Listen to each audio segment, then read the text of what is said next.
um, and so that it can be posted to YouTube at the end. So again, welcome to our 8th session of VT Reach, which is virtual teleconference Reach, Explore, and Aspire to Careers in Healthcare. And we're really looking forward to this session, which is going to be featuring the Hepatobiliary Team. And Jillian, if you'd like to introduce our panelists.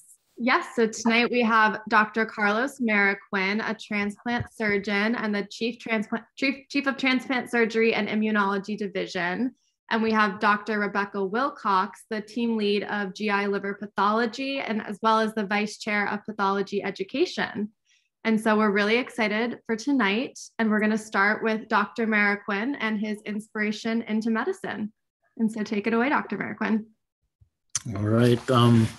I just would like to thank you all for the invitation to participate in this. I think this is an amazing venture that you've all engaged and put together, and couldn't say enough about it. You know, I consider myself the luckiest guy in the world on so many different fronts, mainly because I'm doing things that I really truly enjoy and have just a sick amount of passion for. And I think that'll be evident when we talk about work-life balance. But, you know, it started out, I can remember being in 7th grade and no one wanted to touch their frog legs. And I just really enjoyed dissecting the frog legs. And I believe I did just about every frog leg in that biology class. And that was the beginning. I was always really into sports, but even when people would talk about, you know, playing sports as a career, I would still always say I was going to be a doctor and stuff like that. So that was the beginning of it all. And, you know, as a young adult, I've always believed in service. And so, you know, it's just very neat to be in a field where you can, you know, sort of exert your sort of, you know, intellectual, cognitive interests in an area where you're helping people. And that is the greatest thing that we can do. And it's just fun every day. It's sometimes tragic, but it's always a driving force.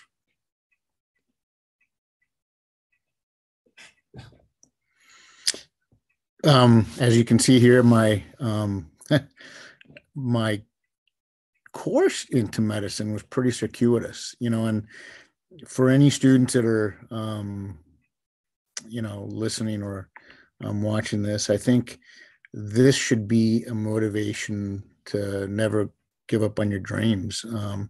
I was always very lucky. I did a lot of things I enjoyed. I did a lot of things I liked at every step of the way.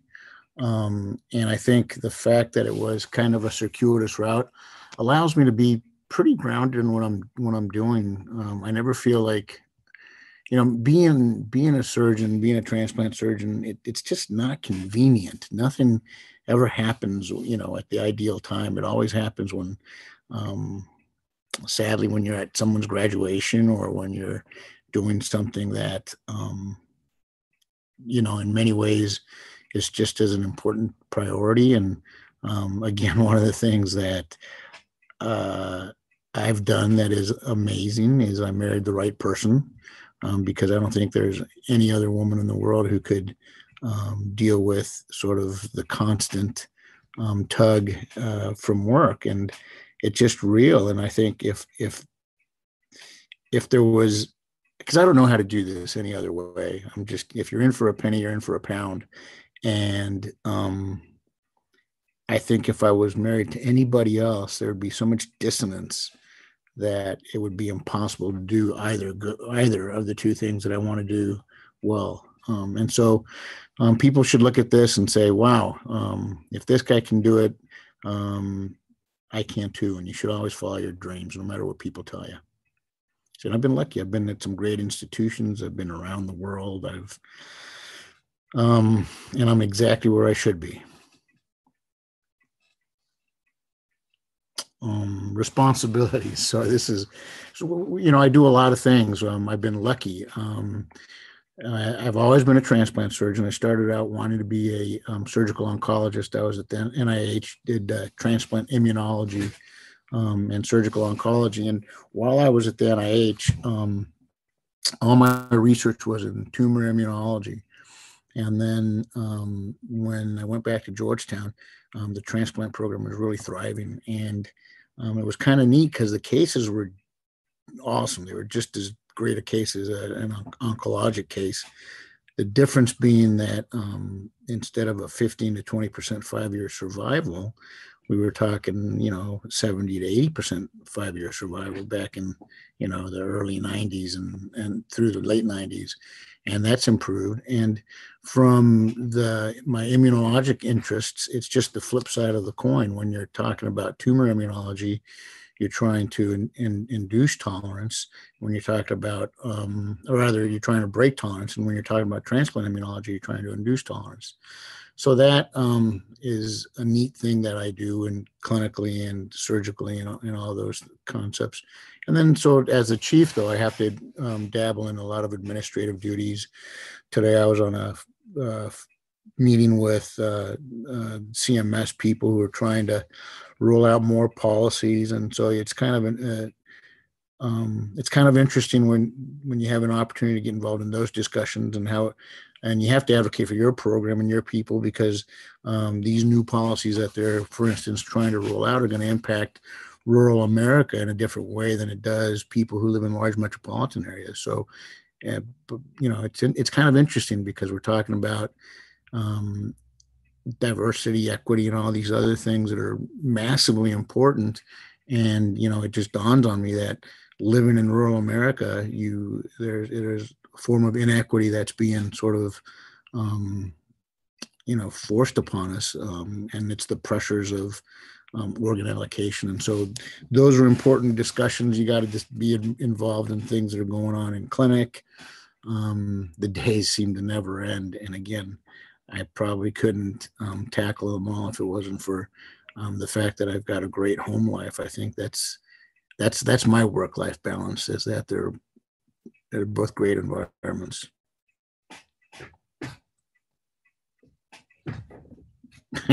Here it is. I'm always working in some form or another. And again, it's a recurring theme. And for those of you that are not married, make sure you marry well. Look for, marry for the right reasons, because you have to have a partnership at work. You have to have a partnership at home. And again, I'm in a great environment where literally, people might think, God, you guys are such nerds, but we talk about work at home. We talk about physiology. We talk about, we talk about the students. We talk about people in our community and in our children. And it just, when people talk about work-life balance, it's kind of what you make it. And we figure out the way to live it and to its maximum potential. And that's the thing, right? You only live once. So if you're going to do it, you may as well do it to the greatest degree you can. And everyone defines it differently.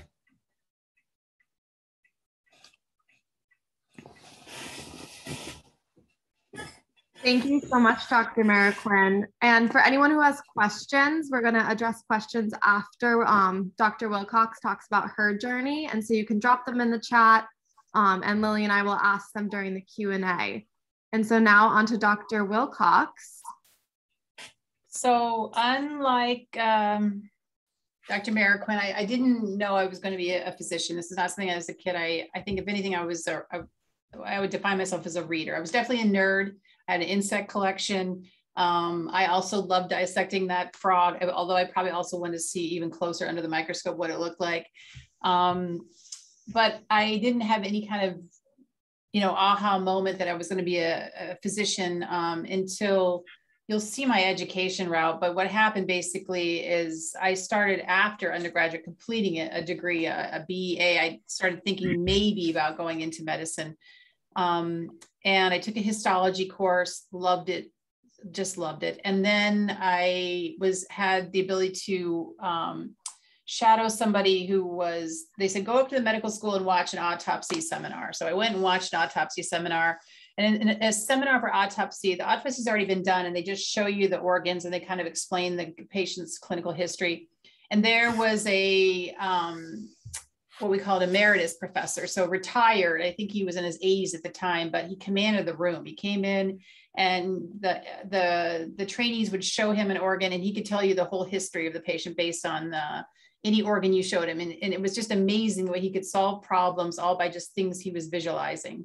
And that really was intriguing to me. And so it got me early thinking about pathology, and I dug more into it. And I just loved it. And really what it is for me is it's a combination of education and science. And those are my two passions kind of together. And so once I saw pathology, there was nothing else. And I actually went to medical school to become a pathologist.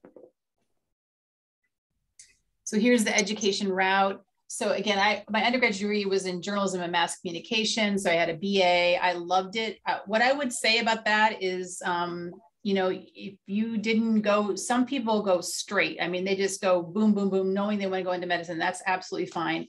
But if that's not your route, that is absolutely fine. And I would say that this degree brought me a lot of strengths, and that taught me how to write. A lot of times science writing is very different than non-science writing. So having a skill set in writing is really, really important. I noticed that I'm a major editor. I see people who can write and can't write. So that skill is very, very important. I also think one of the major things I learned is how important diversity of voices is.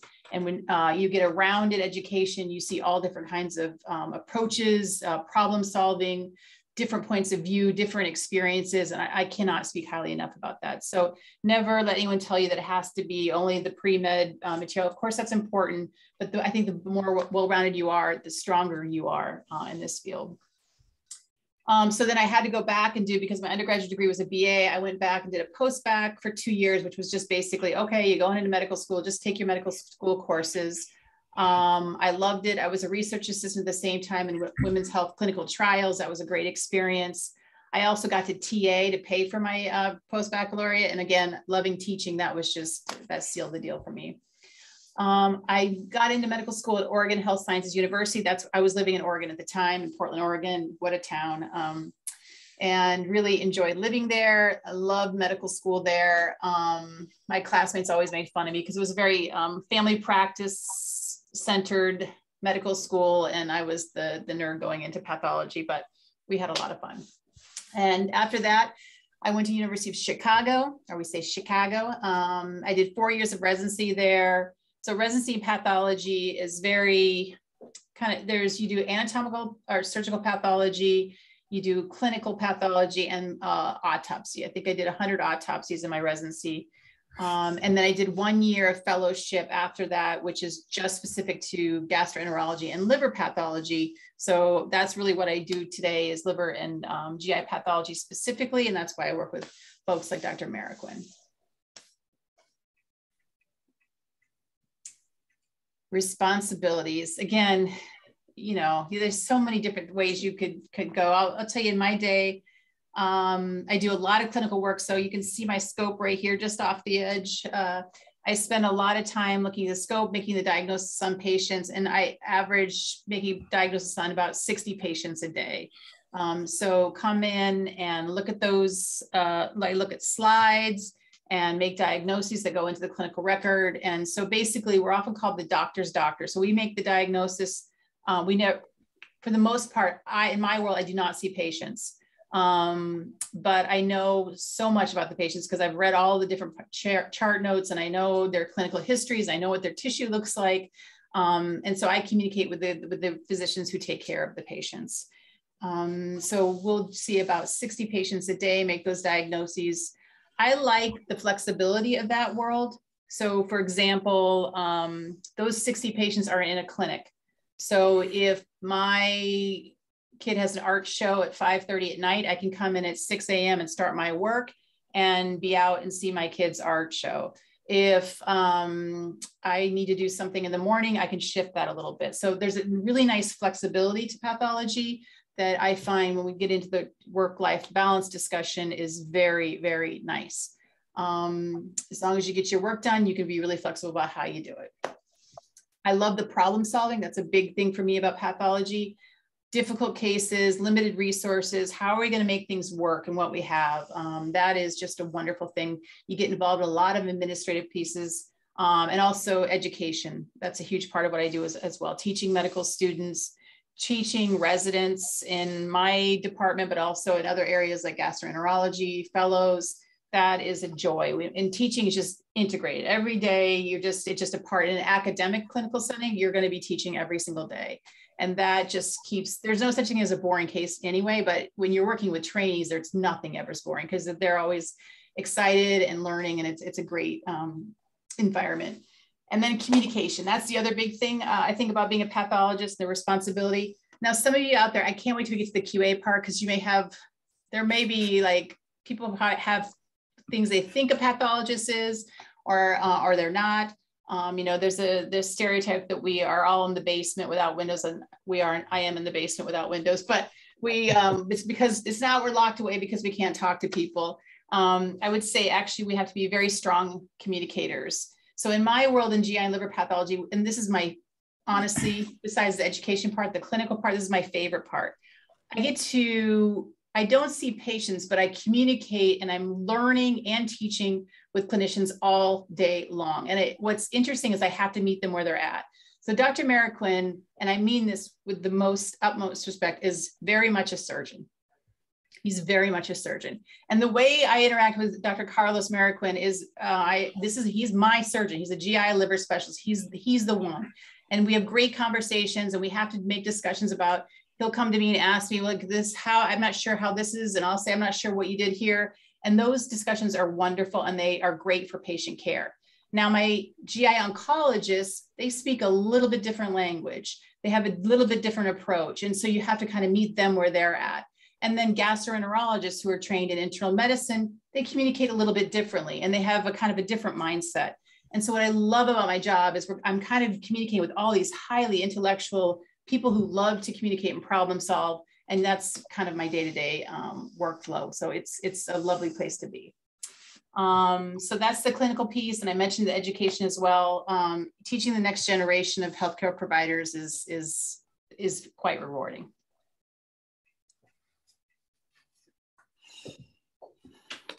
So work-life integration, I would say my average work, I was trying to think what it was. I would say if I'm honestly, the average is about 55 hours a week. There's certain situations depending on what's going on and what my roles are. If I'm on, a call, or if I'm running a medical school course, those hours can be much higher, but that's about my average.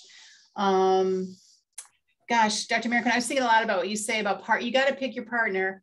But you also, I think the other thing is you got to be really honest with yourself. You have to be one of the best gifts you can give to yourself is being honest with what you value, what's important to you, and having those discussions with your partner and making sure they align. That's the most important thing. And then, like Dr. Marroquin says, it'll work out as long as you guys are aligned on what those are. So in my world, my husband's a stay-at-home dad.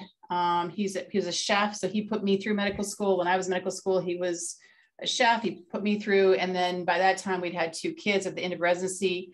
And now he stays at home and does he manages everything in the house. And I go out and make the bacon and bring it home. So that's kind of how we work. And that works very well for us. But again, it came from many discussions, honest discussions, what's important to each of us and what we thought would work best. It's pretty easy to do, I'd say, in the state of Vermont. We're privileged to live here.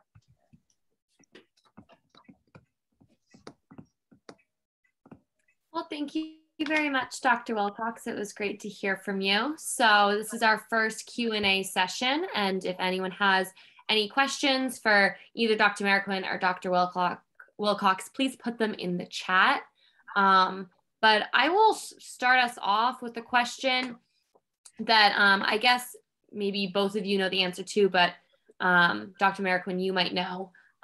Just like in your line of work and being a transplant surgeon, do you perform other types of transplants, or are you strictly liver transplant? That's a great question. So everything depends on the center where you're working. So when I started out, I did liver, kidney, pancreas, and kidney and kidney transplants.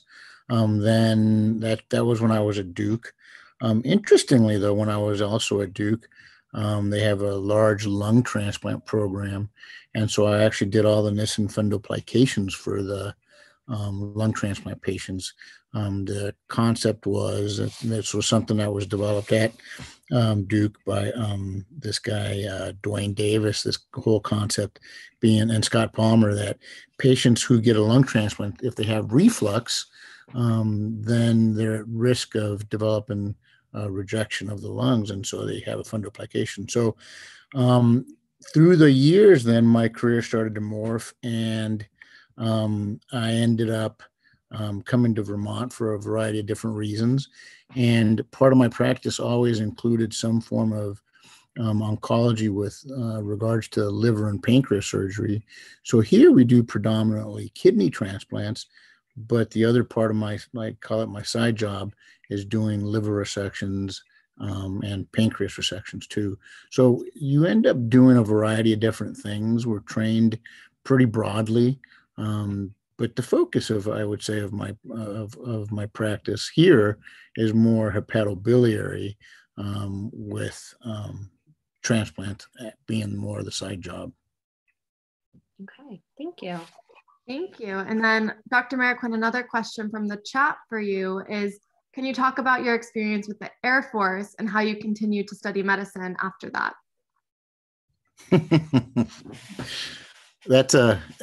I laugh because it's kind of funny.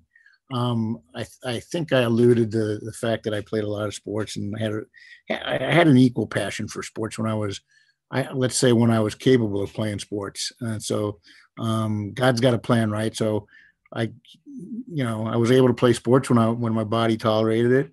And now that my body's old and decrepit, I'm able to stand still and be a surgeon. But no, I started out in the Air Force for a variety of reasons, some of which were, I thought I was going to play sports in college, but it didn't work out. And so the Air Force was a sort of a natural transition. My brother had been in the Air Force, and that was just a unique opportunity because it allowed me to actually play more sports, believe it or not. But actually, it was the beginning of my focus in academics. It allowed me to get focused in school. Well, just for the record, though, we always had to do well in school in order to be able to play sports. That was sort of a dictum at our household. And then through the Air Force, I had a lot of opportunities academically. Got my first degree while I was in the Air Force. It actually provided me more money, believe it or not, so that when I went to Cal State Northridge and majored in biochemistry, that was all paid for by the Air Force. So it was just a fabulous opportunity for me. And so it worked out really well for me and where I was at that point in my life. And it was just, again, I have to say, I often consider myself the world's luckiest guy. Every phase of my life has been where it was supposed to be. Wow. That's great. Thank you. The next question is, I'm going to direct it towards you both. But this is from the chat as well. What did the process of narrowing down what part of the body you wanted to work on look like for you? So kind of how you both ended up specializing in GI/liver, and maybe you could kind of talk about the other types of pathology, if you know, that you could potentially go into.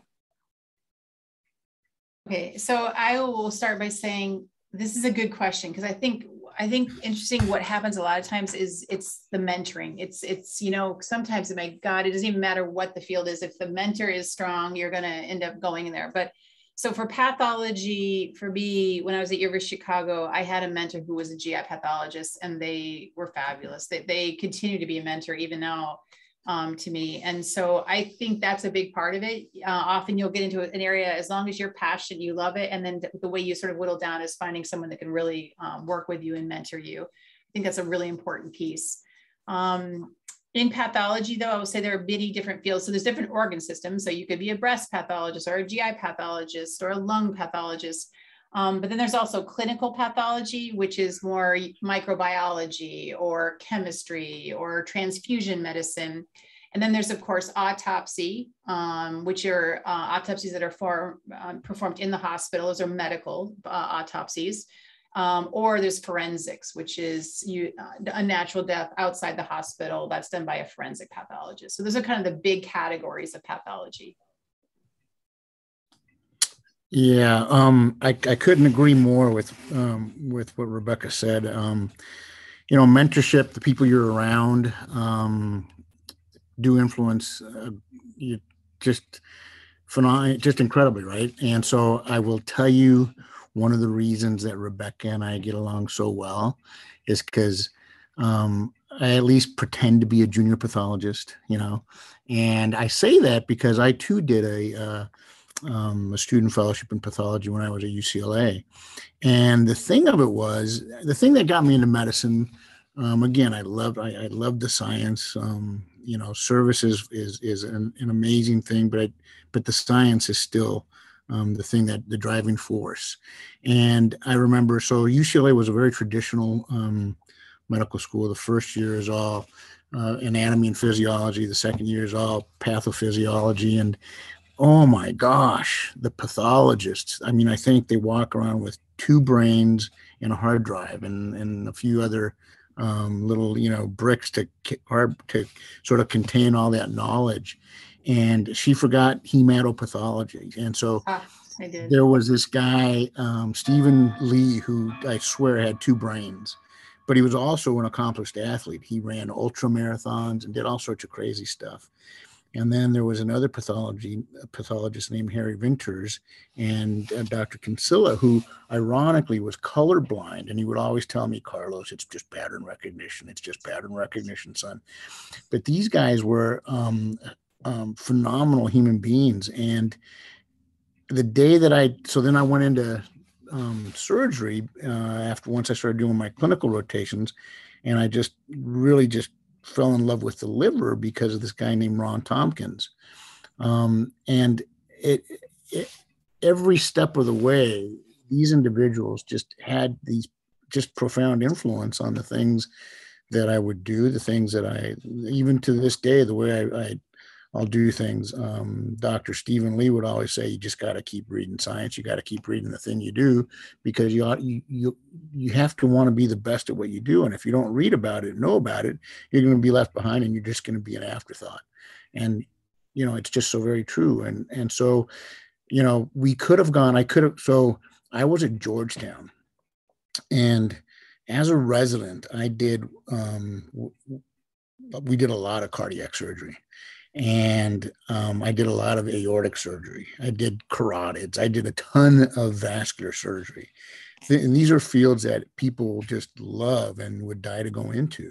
And as a resident, I had the opportunity to do the anastomoses, which is referred to as a distal, the actual point where the artery that's feeding the heart is sewn in. But all those areas were always boring to me because it was just a technical adventure. The liver. So people talk about the brain as, like it's the smartest organ in the body. Well, both Rebecca and I will tell you it's the liver. The metabolic capacity of the liver is just powerful. If the liver is sick, it makes the brain dead. It makes people brain dead, right? We call it encephalopathy. The next smartest organ in the body, the kidney. If the kidney gets sick, people are also encephalopathic. And I say that, kind of jokingly, but the metabolic and physiologic capacity of both the liver and the kidney are astounding. And those are the kinds of things that, I would say that, both Rebecca and I are absolute nerds, because it really is the discussions about these organ systems that drives it. When a heart doctor or a heart surgeon tells you that the heart's an amazing organ, you can just tell them that you heard that it's just a pump. It's just a muscle. It's just a pump. It's just a muscle. Pump it up. Anyhow, sorry. Thank you, Dr. Marroquin. And then another question. from the chat. Are there seminars like the ones Dr. Wilcox was talking about that UVM undergrads can go to? And just on top of that, what would your advice be for undergrad students right now that are really passionate about going into medicine? Okay, so for pathology specifically, I can say that we have pretty good shadowing programs. So there is, and I'm sure we can use you guys as a kind of a communication point. So we do have great shadowing opportunities, including, I think for undergraduates, for high school students would be more shadowing, but undergraduates actually could come and see an autopsy and be part of that if that's something they feel comfortable with. And then we have autopsy seminars like the one I discussed, where you could become a visitor for that, like shadow, where it would not be so involved actually in the autopsy, but just seeing the organs and how we make diagnosis based on those. And then there's other shadowing opportunities. You could come with me and see, GI pathology, and I could take you to one of our liver conferences with Dr. Marroquin. So we have a lot of shadowing opportunities in pathology. So if there are people that are interested in that, please let me know and I can get you connected with that. And then the second part of that you asked was just general medicine, things you should get involved in. I love Dr. Marroquin, you can speak to this as well. I think shadowing is a good opportunity. One example I can give, when I was starting to think maybe I'd go into medicine, one of the first things I thought about was becoming a genetic counselor. And I remember distinctly shadowing them to see if I liked it. And I thought I loved what they did. I thought they were brilliant and they were so good with patients.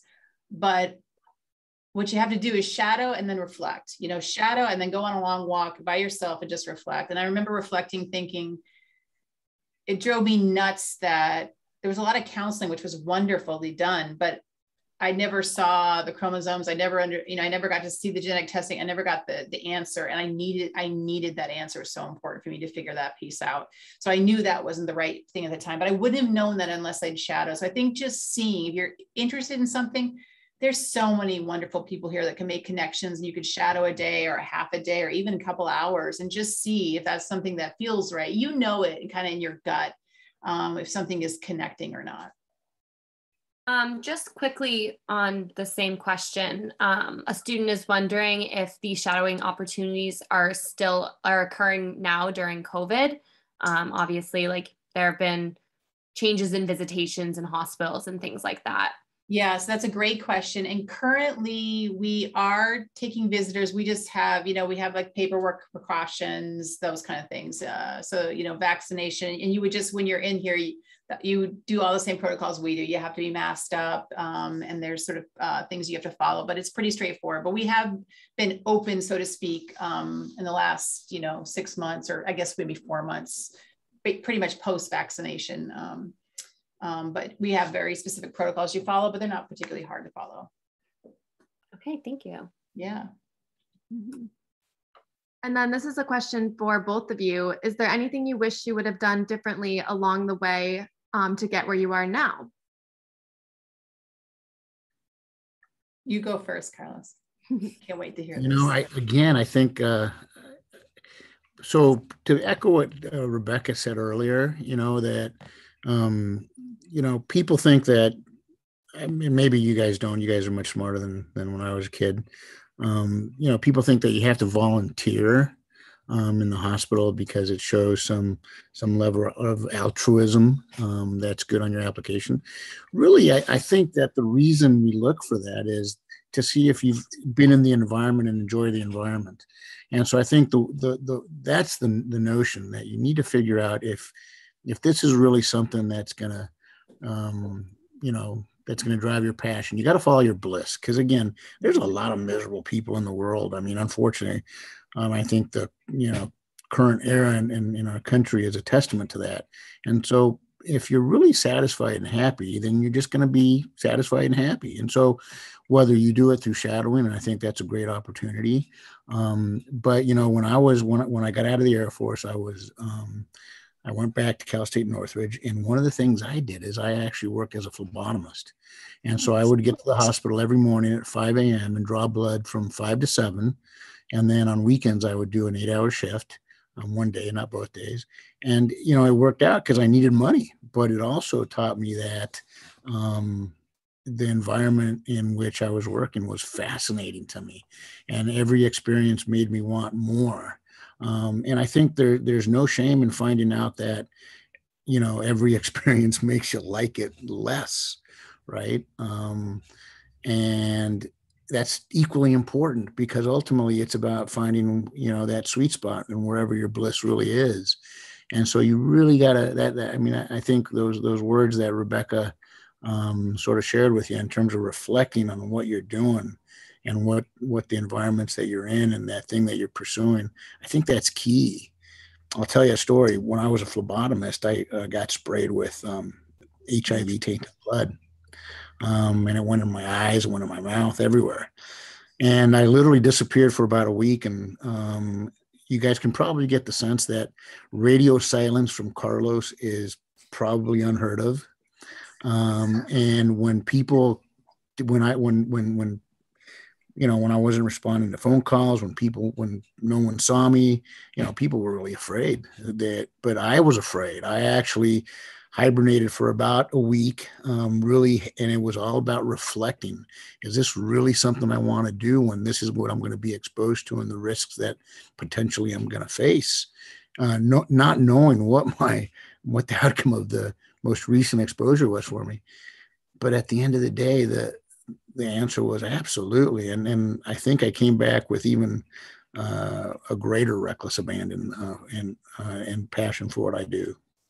So that's really important, what Rebecca said, and seek out opportunities. They're everywhere. Everywhere. There are tons of amazing people. There's this guy named Steve Grant in medicine, and he'll walk you around on rounds. There's tons of people. There's some lady named Rebecca Wilcox who's just amazing. I hear she's incredible. Yeah, totally. And that's the thing, is just go around and seek the opportunities. And, some are going to be really great and some are going to be very distasteful. And I think they're both equally rich because they teach you different things. And I apologize, I forgot what that one question that you were actually actually asked. No. Oh, go ahead. Sorry. No worries about it. I think the question was, is there anything you would have done differently? But it really sounds like both of you are happy where you are. Right. So in brief, I think I've elaborated on the fact that I've been lucky. Every step of the way is, I think, where I was supposed to be. And I don't think I would change anything. Rebecca?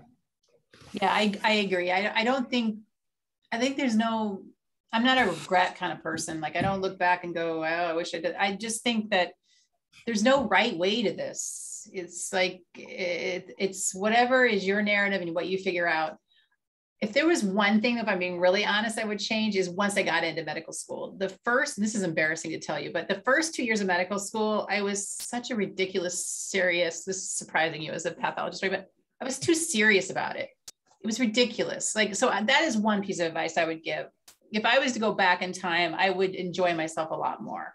I think I missed some of the more social pieces of it. And I think I'm particularly mindful because I teach medical students now, and I see how joyful they are and how they really build community.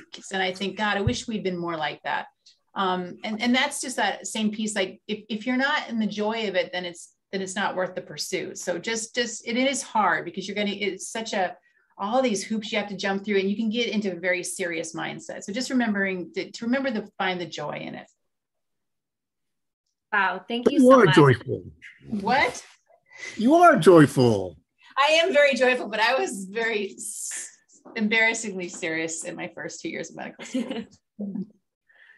Well, that's really great to hear from both of you. Another question in the chat, which is for Dr. Wilcox. Have you experienced any difficulties being a woman in your profession? And they elaborate saying, how have you overcome gender inequalities that are often faced in STEM careers? Okay, that's a good question. And again, I don't know anything else but to be honest. So I think in some ways I might have been especially at the beginning of my career, I'll say two things. One, I think I come from kind of a privileged background in that my mother was a veterinarian. So I saw a woman scientist in my own household. My grandmother was a professor, and I used to go to her class and listen to her give talks. So I think I came from a privileged point where I got to see women. It was just sort of in nature that that's the way I thought women, I saw them in leadership roles and in academics. I also think I was a little bit naive on top of that. So, and I'm also one of these people, if I want to do something, I'm just going to go for it. And I think a lot, if I'm really honest with you guys, at the very beginning of my career, it was sort of that I was a little bit naive, probably a little bit privileged, just had my head down, I'm going to do it. And I think what happened, again, particularly when teaching medical students, or I do a lot of pipeline work, trying to get, work with students who maybe it's this kind of material, like what we're doing today, this wonderful, like talking to the next generation of healthcare workers. So I think that's when I really started opening my eyes and going, whoa, I think you've been kind of, naive about this. And I think there really is issues, not just with gender equity, but BIPOC population, first generation, especially in the state of Vermont, where maybe no one in your family has ever been in a physician. And so how does that feel, or how does it look different, or what are the resources that they may or may not have? So I think those things are very real. And I think the best way we can do is just get out there. The work that you guys are doing right now is wonderful. So getting out there and really starting early in pipeline, starting to work with students in middle school. And it doesn't even have to be physicians per se, but healthcare professions and STEM professions, making sure that, when you're working with the schools, that there isn't some kind of only boys are good at math or boys are good at science, and really getting in there and showing getting role modeling of folks that are doing it and doing it well, so that people can see that there's people just like them and are passionate like them. Because I really think ultimately that grassroots can really sometimes make the biggest difference. Thank you so much. And then another question I have for Dr. Marroquin. Just about when you're in the OR, how long does a transplant surgery typically last? And do you ever have to travel for transplant surgeries? Yeah, they can take a long time. But everyone's different, I think I'm really slow and methodical, for one thing, because of a lot of the people who trained me focused on doing things really fast. And I always found that really distasteful, because there were times they would say things, oh, the platelets will take care of that, don't worry about that. And it was horrifying to me. And again, I was lucky because I was trained in a great era where we actually had an inordinate amount, and sometimes probably inappropriate amount, of hands-on as residents. But so we had an opportunity to do things, and to learn to actually do things, from the very beginning.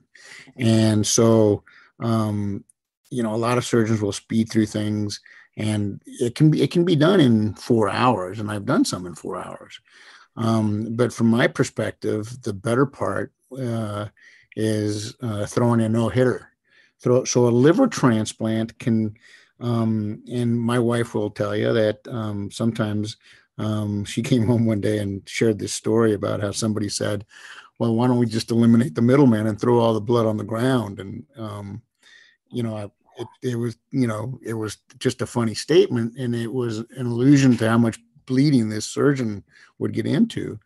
Well, from my perspective, livers would come out with 3 drains. And it was really funny because at Duke, they got used to the fact that, oh, it's just Carlos. And we colloquially even came up with this term called cuddling, because I wouldn't leave the OR until I was perfectly satisfied. But I also left the OR and rarely came back.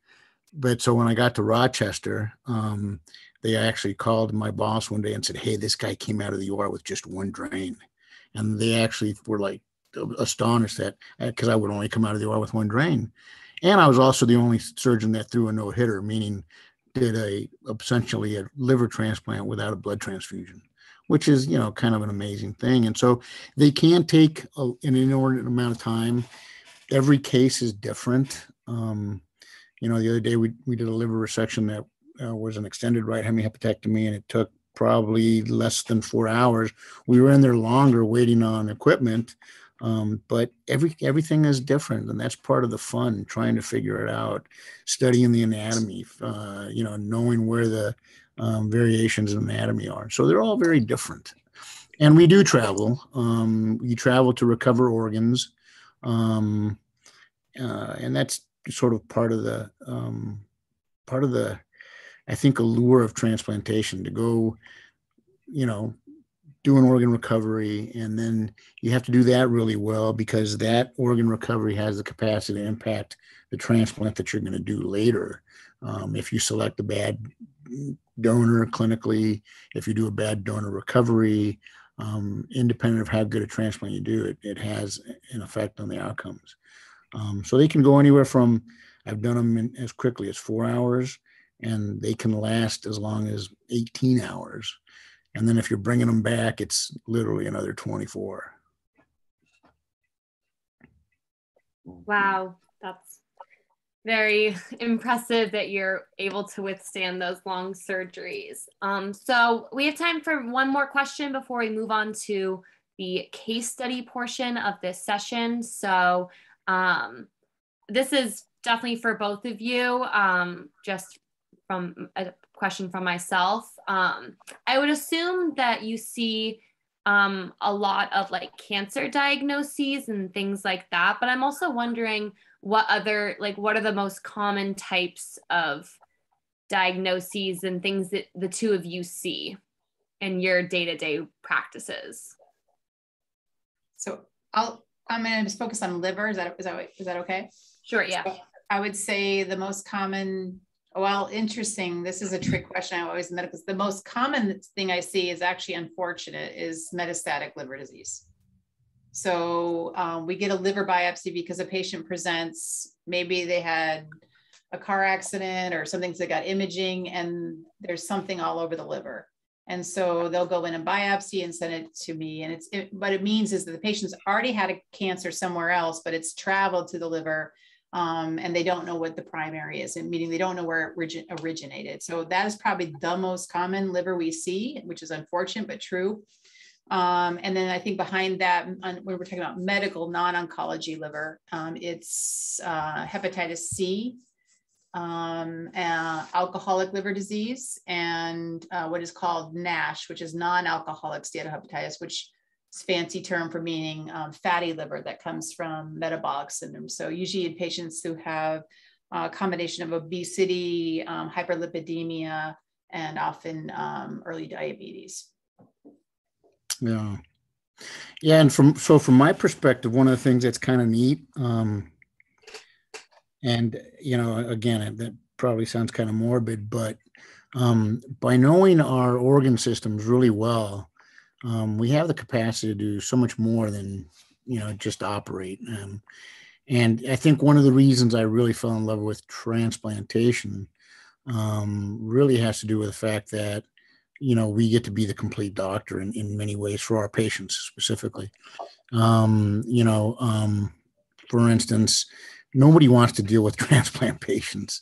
Nobody wants to deal with patients with end-stage liver disease because they can be really complicated and they can be really sick. And so one of the other things that we see, in addition to doing the surgical parts, and are patients who have end-stage liver disease, who have complications of it. And so, as Rebecca just alluded to, there's a whole host of causes for liver injury and end-stage liver disease, but the final common denominator are the physiologic manifestations of that disease that emanate from portal hypertension. And so people just do not like dealing with these. So in addition to doing the cancer surgeries and the transplant surgeries, it's kind of neat to sort of field questions on the medical management of these patients when they have issues, or when other surgeons want to operate on them, they're sort of concerned that they shouldn't. And so we end up doing, all of the gallbladders in patients with liver disease, or hernia repairs in patients with end-stage liver disease and things like that. And so it just, again, it gets back to Stephen Lee saying, if you know your organ system really well and you know your practice, then you can really sort of expand your impact and the things that you do for each and every patient that you're dealing with. So it's kind of cool in that regard. Thank you so much. And so we're going to move on to the case portion and let the two of you walk through that as a team. And then if anyone has any additional questions, we will be addressing them in a second Q&A towards the end. So feel free to throw anything into the chat. And so we'll start with our case. All right. So this was a 73-year-old female who was actually very active. She's a hunter. And so she's pretty robust and very active. And so she's living her life. And her primary care physician noted that she was starting to lose weight and noted that she had a rising alkaline phosphatase. And so, being very astute, her primary care physician got a CT scan.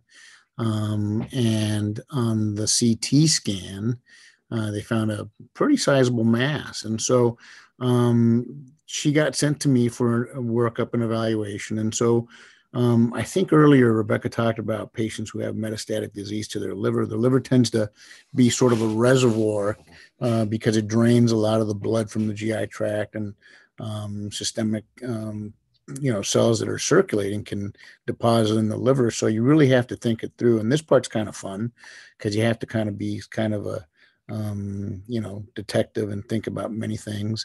And she had no history of colon cancer, which is probably the most common metastatic disease that goes to the liver.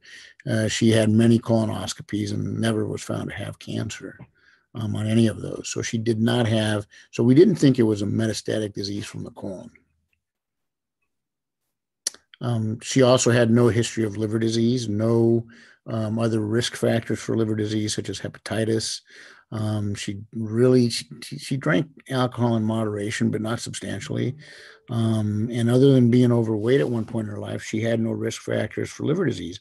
And I bring this up because it's, the underlying liver disease, whether it's from hepatitis B or hepatitis C or alcohol or NASH, as Rebecca said, that portends to the evolution of forming liver lesions that originate from the cells of the liver, the hepatocytes.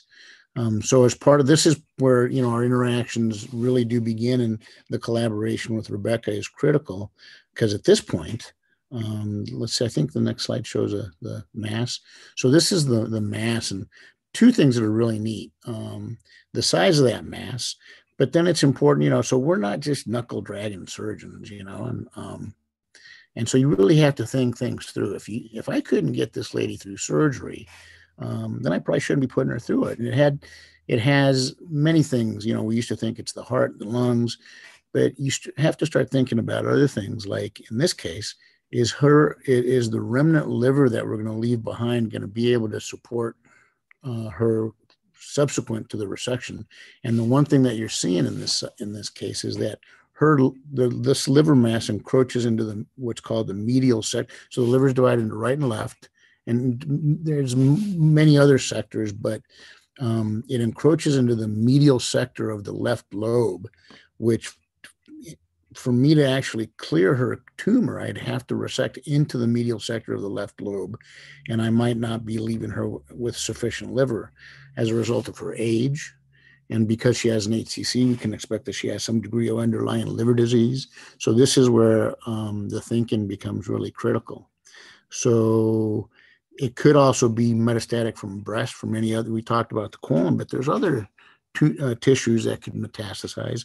So this is where we lean on our colleagues a great deal. And I sometimes will even park myself outside of Rebecca's office waiting for her as she deliberates over the biopsies. And so I think this is where Rebecca really helps out. And there it is.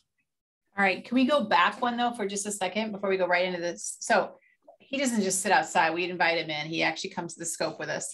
I actually get to ring the bell. So this is what I love. So this is when you're making a diagnosis of a patient, it is this incredible, wonderful puzzle that you're all putting together. So the reason I didn't want to go straight to the slide, because before we ever look at that slide on the microscope, we are building a differential diagnosis. So now we know this is an older woman. We've been provided a wonderful history. The only thing that's elevated is the ALK phos. We have to get into the details, but basically that's an enzyme that's elevated when the liver is full, or either because of fibrosis or scarring, or because of other reasons. And here in the image, you can see this big, huge mass. It makes sense that the ALK phos is elevated. So you start to build a differential. Now I've heard from Dr. Marroquin that there's no hep C, right? The patient does not have hep C. They don't have any of the viral hepatitis. She doesn't have a background liver disease. It's also interesting when you look at this imaging, it looks like her background liver is non-cirrhotic. And usually patients who have chronic liver diseases who are at risk for hepatocellular carcinoma have some kind of chronic liver disease. So in some ways, it is sort of leaning towards, initially you would think more of a metastatic, even though it's only one large lesion. But because of that, that may be in her age is what you're thinking. So I agree with you, Carlos, like lung or breast or kind of what's your most probably highest on your differential. So you think about those differentials based on all that clinical information, and then you look at the slide in the microscope. I want to show you what a slide looks like, a real slide. And what I want you to see is, see that little purple lines there? Here, right on my finger, that one right there. That's the size of the tissue. So when they go in there and take those biopsies, what's that? Put a piece of white paper behind it. Well, my fingers. How about this? There, you're right, Carlos. Much better. Okay. Listen to your surgeon. Okay. The cuddle surgeon. Okay. So, and then that's the amount of material we have. So we're talking about millimeters. And so then this is what it looks like under the microscope. And on your right, and you don't see my arrow, do you? I have the arrow. So okay, great. So yeah, you got it right there. Exactly. So all of that pink material, perfect. That is normal background liver, very pink, looks like normal liver. And then as we scoot over into these cords, this is clearly a carcinoma. So this is a neoplasm. We know it's a tumor. So the next point is we have to figure out then what type of tumor is it? And we have stains that help us with that. And then in this case, it's stained appropriately for hepatocellular carcinoma. So in other words, these cells that are the tuberculated cells on the left, they are malignant cells that were derived from those pink cells on the right. So a hepatocellular carcinoma is a carcinoma that arises from hepatocytes. So primary to the liver, not metastatic.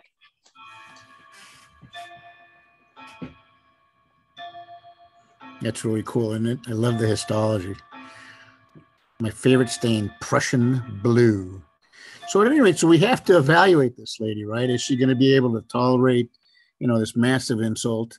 And she, again, I told you she's a hunter. She was chasing after pigs in North Carolina a month before she came to see me. She was waiting to hunt deer in Vermont.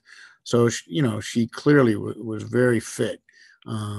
She didn't have any, she didn't vomit any blood. That's what hematemesis is. She didn't have any periods of encephalopathy, difficulty concentrating. That could be a marker of liver disease if she had it. She didn't have any ascites, which would be fluid in her abdomen. Colloquially, I refer to it as liver sweat. And she didn't have diabetes, high blood pressure, asthma, or any heart disease. But I was really very concerned about whether or not that small, leaving behind a small piece of liver in someone her age who, you know, I was making the assumption. So our liver senesces, I do believe that our liver senesces as we age, the liver ages as we age.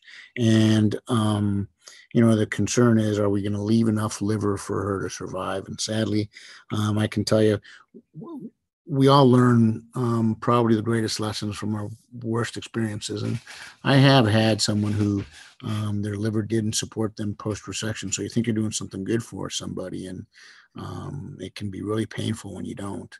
And so fortunately, we have a lot of tools, and we have other colleagues that we lean on sometimes too. And in this case, I met with our interventional radiology colleagues, and by embolizing the part of the liver that we're going to eventually take out, it actually, the liver is amazing. There's this hepatic artery portal vein buffer system. And so it starts to shunt blood to the other side. And most of you guys are probably saying, well, duh, if you're taking out the blood supply to the one side. But in doing that, there's also trophic factors that help it grow. And so she really grew very nicely. And I think there's a slide coming up. And look at that thing. That thing, it grew exponentially. It grew almost by 2. And so she has a really nice liver remnant. And so at this point, I can feel really confident that I'm going to go in there and do an extended liver resection, because the objective is to clear her of all her disease. And by doing and leave sufficient liver behind for her liver reserve for her to survive post resection. The other thing is it grew really fast. So it actually speaks to the underlying health of her liver too. We got the next slide. So this is an intraoperative picture. I actually got to put my glasses on because I can't. So that's the whole liver segment. You can see it's like, it's floppy. It's like a big, dolphin fin right there, that left lateral sector and left medial. And you can see the lesion on the right side. Next slide. It's just sort of a different color, but it actually does show you that her liver was kind of a fire engine red. So I was glad we did all this, because that sort of argues towards a little bit of a sort of fatty liver, if you will. You can see the round edges on that left lateral sector. Usually they're very sharp in nature, but it just does argue towards a little bit of a liver disease. Next slide. And there's that big old mass that's trying to kill her, right? Next slide. And these things are really dangerous because they can rupture and bleed. So sometimes people don't want any care, but boy, it's an awful way to die if one of these things just ruptures and you end up hemorrhaging. Next slide. So when we do this liver resection, I actually always start by mobilizing the whole liver, and you don't see it really well. I think the next slide will show it really well, but we literally divide all the perforators are going from the liver into the vena cava. Let's look at the next slide. I think it shows it a little better. See that thing down? Yes. Mm-hmm. Good job. So that's the vena cava. And so there are a bunch of little perforators. You can see ties and clips. They're going between the cava and the liver. They've been ligated and divided. And then the white thing is a vessel loop on the portal structures. The tie is on a bile duct that I leave it long so we can roll it back and forth while we dissect out the portal structures. And then the liver at the top is actually simply attached by the right hepatic vein, the right middle and left hepatic vein. And the large white structure there, it's a staple that came across a big vein that was emanating from the hepatocaval ligament. So that's the liver mobilized. And so now I know I can do the resection. So then the next slide. So in the next slide, we've actually divided the portal structures. We wouldn't divide the portal structure. I don't divide. Every surgeon does it differently, but I wouldn't divide the portal structures unless I knew I could do that mobilization. Because if you divide the portal structures and then later find you can't mobilize the liver effectively off of the vena cava, then essentially you're leaving behind a massive amount of unperfused tissue. And that'd be bad. So one of those is the portal vein. One is the actual common bile duct that has the cystic duct on a long remnant there. And at this point, the left hepatic artery and left portal vein had been ligated. And we still ligate, even though she underwent portal vein embolization. And I'm not sure if you can distinguish that there's sort of a purplish hue to everything to the left of us and a sort of light red to the right. And that's the gallbladder bed. And that defines what's called Cantley's line, which is a plane that defines where the portal structures bifurcate, and there's a line between the middle hepatic vein and the vena cava. So that's literally the medial sector of the liver, or the midpoint. Next slide. And so now we've done the resection, and that's the the border of the middle hepatic vein that I transected as we're coming out. And so this is the next point where we really lean really heavily on Rebecca. Years ago when I was really young and really stupid, I thought we were, I'd resected this liver, and you can feel the tumor through your hands and stuff. And I did this great resection, so I thought, but we left a microscopically positive margin that we probably would have picked up if I had a smart pathologist yelling at me like we do here. And so now here what we do is we take the specimen to pathology. Once it's removed, we make sure that the patient's doing well. And, I say very proudly, we do this safely and with really what I would say is as respectable a blood loss as occurs across the country. But then we leave the patient in the hands of our capable anesthesia colleagues. One of my colleagues still stays behind, or the residents stay behind. And then Rebecca actually kindly sections the specimen, and she tells us if our margin is close, or if it's positive, or if it's perfect. And this is key, right? So next slide, I'll let Rebecca talk about this. Oh, that's more of the specimen that shows this portal structures. And it shows how we've gone on the other side of the portal structures because it was an extended right hemihepatectomy. Next slide. Oh, next slide. Sorry. There.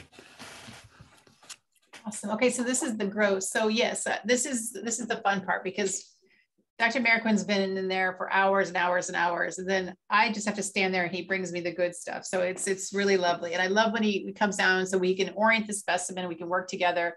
There's the real time, what we call frozen section. So if he's still in the OR and still working, those are just to answer single questions. So he might just send a piece of tissue and say, this is the margin. Is it negative? Is it positive? He might find something when he's in there in the abdomen. He's like, I just want to make sure this is not metastatic or something else. He'll send that and I can answer that question. So that's a fun part about being a pathologist, because you got 15 minutes just to answer a single question. And so again, it's that fun communication and just patient care working together in teams. And then when he's completely done, when he brings the entire specimen to me, that's a different scenario. So now we're not answering a specific question. Now we are staging the patient. So that happens in any oncology surgery. In this case, it's for this hepatocellular carcinoma. We know the diagnosis. We made the diagnosis on the biopsy. Now our job is to stage this patient, meaning we have the entire specimen. We're going to cut it. This is a cross section. You can see the tumor. Can you kind of outline where there's just a rim of normal tissue? Yep. It's even better on the other piece. I think it has a little triangle at the top. Yep. Especially, you're great right up there. That's your normal background is there. Exactly. And this whole thing is the tumor. And it has these kind of brown and yellow areas in there because that is where necrosis is occurring. One, because the tumor is growing so large that you start to get necrosis in it. But also, if you remember, Carla or Dr. Marroquin talked about embolization. So when you do that, you're cutting off the blood supply to that. So you'll get a lot of death in that tumor because of the embolization, the loss of blood supply. So I don't know whether, let me see what else slides we have. So one of the things we're looking for, when we stage a patient, and staging is an international language, it's AJCC language.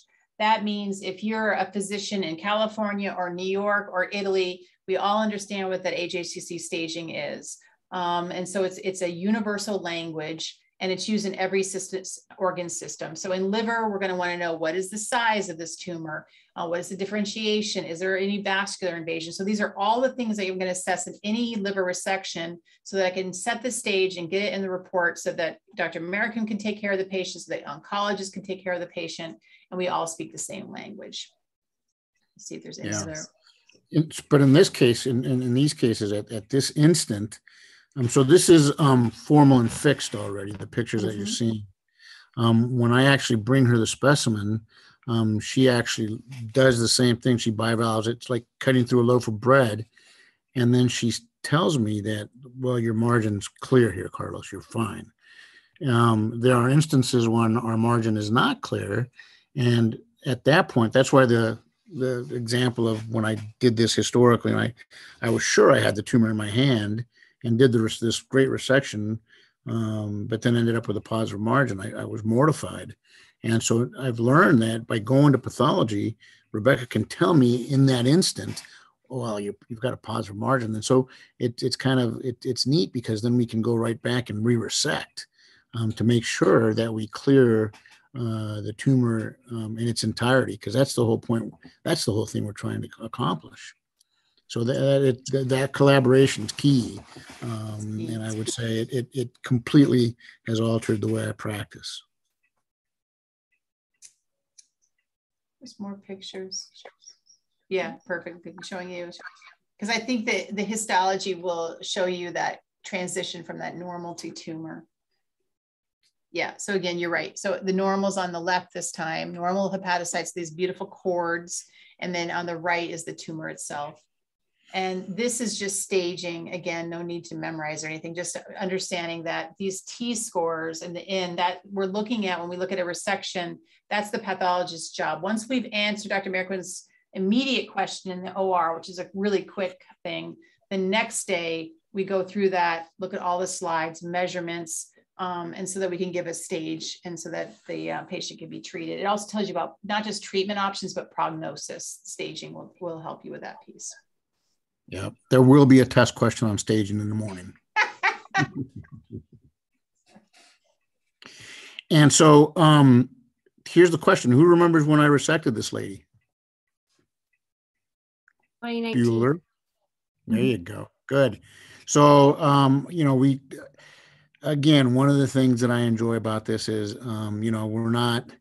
surgery is different for everybody, right? And we get to follow our patients. And so I saw her in June, and at this point, she's 2 years disease-free and doing great. And here's the surveillance imaging that we did, and so this is the part that it's just so much fun. It's just an amazing thing to be able to sit down with somebody, and she comes in and she's always very apprehensive when she comes in, and then you can see her just take this big sigh of relief and just this big breath, and and exhale when we say, well, there's no tumor, I'll see you again next year, or in this case in 6 months. So I think every field of medicine offers something neat. Like I talked about that guy, Stephen Grant. There's probably no better hospitalist running around the hospital right now. And he just found his bliss. And, there's no better anesthesiologist sitting in work than, Bridget Marroquin. And it's all about finding that sweet spot, and it exists for everybody. And I want to really echo what Rebecca said. I think people get really stressed out about the whole concept of, you didn't follow that pathway. Everybody's path is different. That's why you guys have VT Reach. Exactly. Wow, did you wrap that up well? Thank you so much. And yes, absolutely. And so we'll just, if anyone has any more questions, please put them in the chat. I have one from earlier, actually, that was messaged to me about how has COVID really impacted your specific job?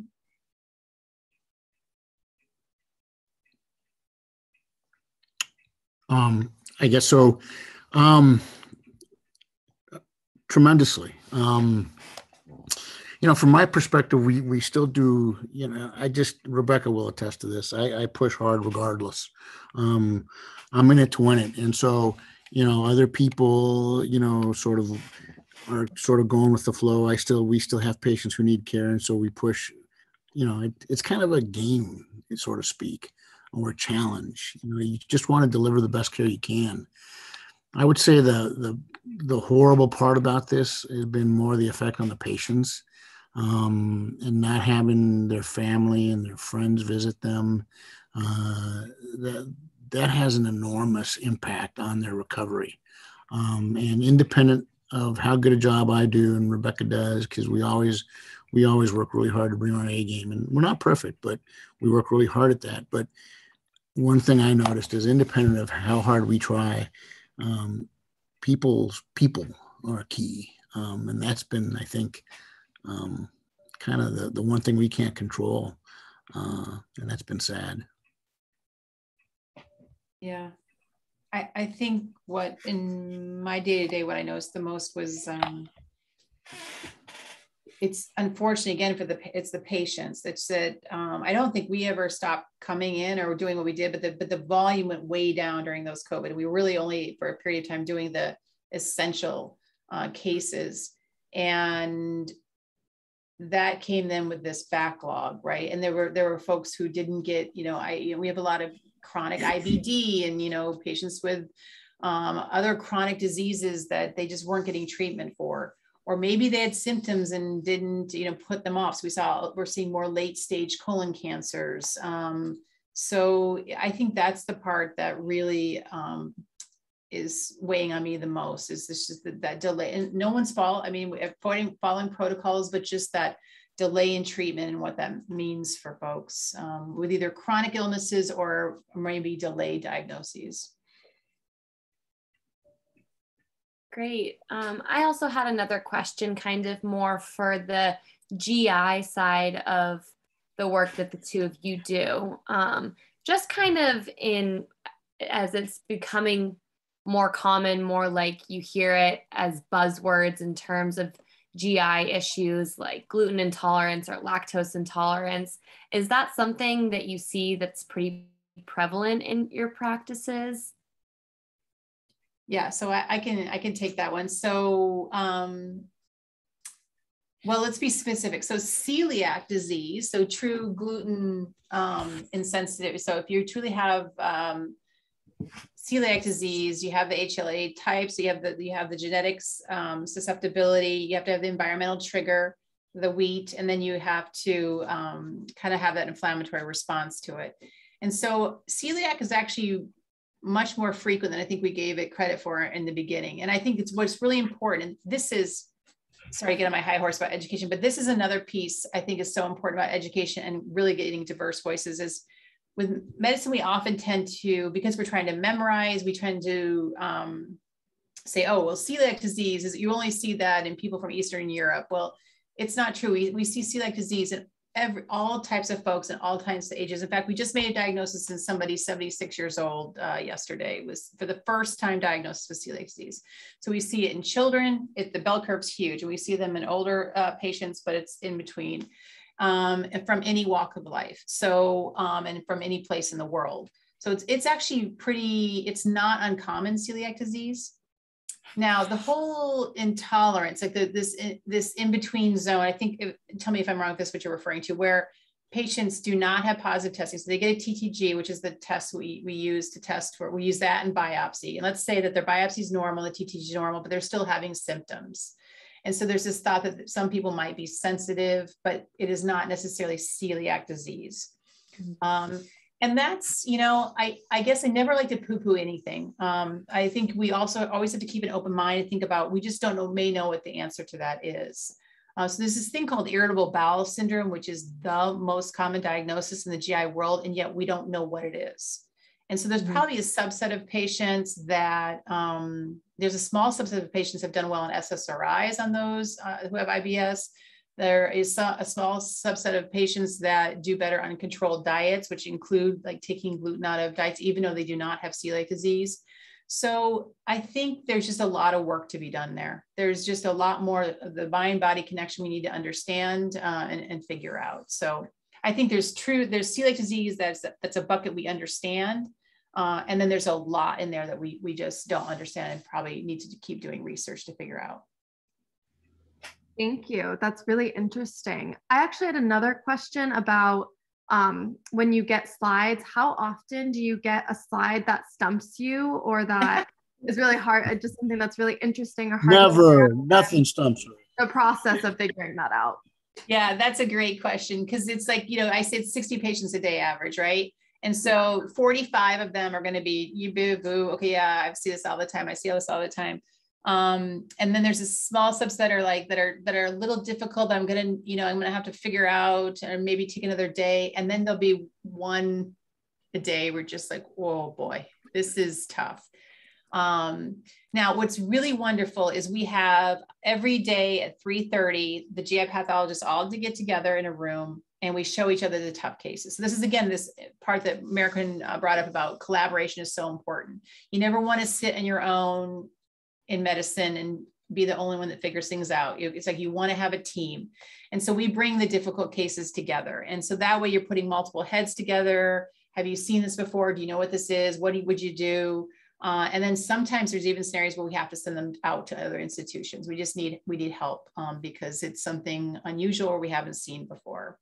But that is why it's exciting. I mean, you just never, medicine is the most humbling job, but that's what makes it also so joyful, because especially if you're just innately love to learn, you will never be bored.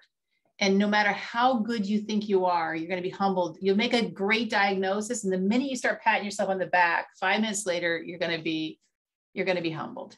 But that's what makes it a lot of fun. That's actually what makes these guys special. Rebecca works with an incredible group of pathologists. I would say they are all world-class pathologists. And I've been around, I will shamefully say I've been around the world's best, and they are great. They are second to none. But the piece that's important is they really are willing to say, gosh, we're going to send this one out, Carlos. And invariably, I have to say, I think every time they send something out, the answer is still the same, but they have enough humility and integrity to say, we're just going to double check this. And I think that's really neat. They're just really cool people.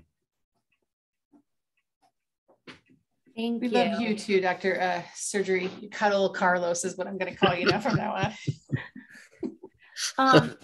I had another question that you kind of discussed when you were going over this case. But when, you know, like in the moment, you're sending those specimens that you're taking from surgery to Dr. Wilcox, like a pathologist, and you said that you did that, like you might do it multiple times. What kind of is the like time frame from collecting, sending it off, and like receiving it back with those answers? Because I would assume it would have to be semi-quickly. Mm-hmm. It is, but it's really a staged process. So I think a better example would be when you're doing something that's called a Whipple procedure or a pancreatic duodenectomy for pancreatic cancer. And in those cases, you know, you have to have the bile duct margin. And so you send that, as you do that part of the dissection, you send that specimen early so they can weigh in on that. And then it's in a similar fashion, you're working around the process of performing the dissection. And then even when you send your final margin from the pancreas, you still, you know, we do it well before you still have many steps to go to remove the pancreas. This way, it allows them the luxury to actually look at it and, you know, and sort of deliberate if they have to, because the tissue has to get prepared. It's kind of a neat process, and that's something that I would definitely encourage you guys go take Rebecca up on her offer to watch how they actually they have this little really neat special knife. They freeze the specimen, they process it in, and then sometimes they go back to the specimen and take deeper cuts, right? And so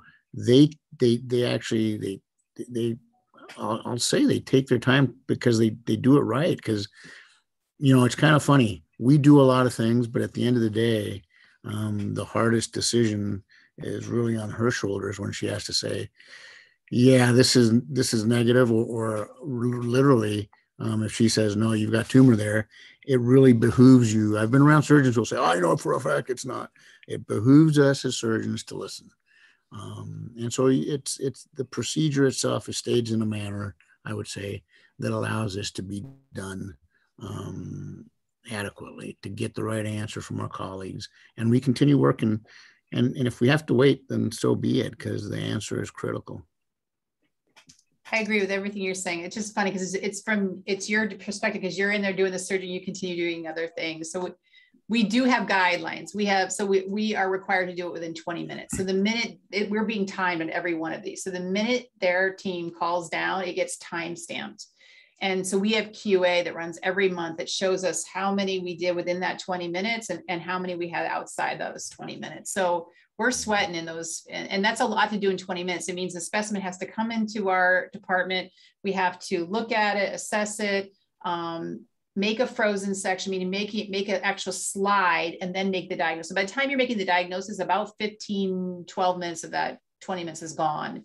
And then you have to make the diagnosis. So that's why having a surgeon like Dr. Marroquin, who is supplying me with the clinical history, is often there to talk with me and show me the orientation, you can make better decisions quickly because you're working in collaborative. If you're working in a vacuum, that could be very stressful. So right back at you, Dr. Marroquin. Well, thank you so much. I think it just shows how important the teamwork between the two of you really is. And just for final questions, I did have a question in the chat asking if you could share your emails for any future questions, which I also do recommend to anyone, which is nice about working at a university hospital. You can look everyone up online and so find their emails there. And then I just wanted to see if either of you could make a comment on what your favorite part of working at UVM Medical Center is. The people.